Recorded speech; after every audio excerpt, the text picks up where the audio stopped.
le monde de la télévision française perd l'une de ses figures marquantes. Chantal Nobel s'est éteinte le 30 avril à l'âge de 77 ans, une disparition annoncée par sa famille à l'AFP.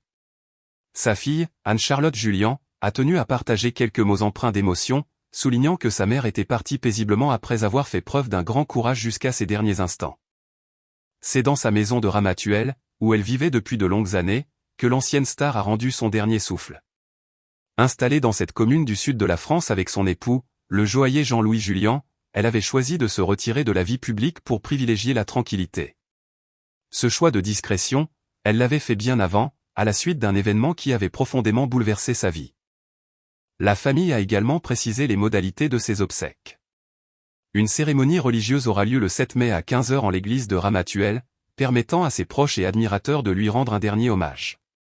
L'inhumation se déroulera ensuite dans le cimetière de la commune, dans un cadre strictement privé, conformément à la volonté de ses proches.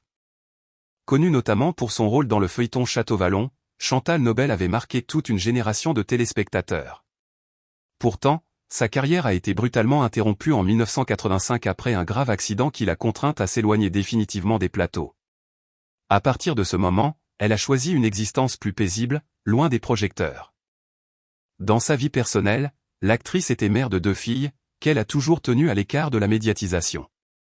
Alexandra Marin, née de sa relation avec le producteur Jacques-Henri Marin, et Anne-Charlotte Julien, issue de son union avec Jean-Louis Julien, ont grandi dans une relative discrétion. Très attachée à la protection de sa sphère privée, Chantal Nobel n'a jamais exposé ses enfants au regard du public. Malgré les épreuves, notamment la perte de son mari en 2024, elle avait su s'entourer de sa famille et profiter de moments simples. Devenue grand-mère au fil des années, elle trouvait sans doute dans ce rôle une nouvelle source de bonheur.